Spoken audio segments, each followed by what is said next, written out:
మనుష్యుడు పై రూపాన్ని చూస్తాడు, కానీ దేవుడు హృదయ అంతరంగాన్ని చూస్తాడు.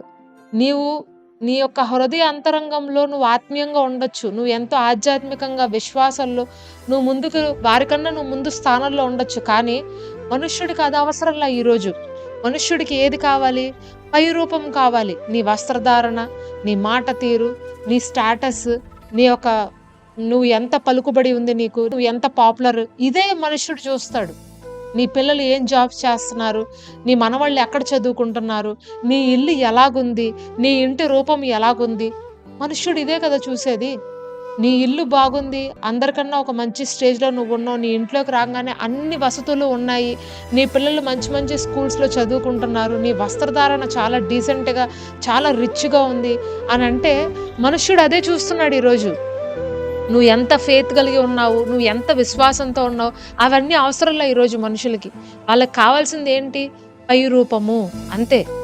పై రూపము బాగుంటేనే నువ్వు ఒక భక్తిపరుడు అయినా సరే, నువ్వు ఎంత గొప్ప వ్యక్తివైనా సరే, అప్పుడు నీకు ఆదరణ. పై రూపము ఏది సరిగా లేకుండా నేను ఎంత భక్తిపరుడు అన్నా సరే ఈ రోజుల్లో ఎవరు నమ్మే పరిస్థితులు లేదు. అవునా అండి? నేను చాలా భక్తి చేస్తాను మా అన్నయ్య కన్నా, మా చెల్లి కన్నా, కానీ మా అన్నయ్యకి ఏమో పెద్ద ఉద్యోగం ఉంది, నాకైతే ఏం లేదు. కాబట్టి అందరూ మా అన్నయ్యని గౌరవిస్తున్నారు, కానీ నేను ఎంత భక్తి చేస్తున్నా, నాకు ఎంత ఫెయిత్ ఉన్నా సరే నాకు ఎవరూ వాల్యూ ఇవ్వట్లేదు అంటే చెప్తున్నాం కదండి. అంతే, మనుష్యుడు ఈరోజు పై రూపమే కావాలి, పైన వేషధారణే కావాలి, అంతరంగము ఎలాగున్నా సరే ఎవ్వరికి అవసరం లేదు. కానీ ఇక్కడ ప్రభు చెప్తున్నారు, అలాంటి హీనమైన స్థితిలో ఉన్నవారిని నేను ఎన్నుకుంటాను, అలాంటి వారిని నాకు కావాలి, అలా తోసివేయబడిన వారినే నేను ఎన్నుకోవడానికి, చూస్ చేసుకోవడానికి నేను ఈ లోకంలోనికి వచ్చాను.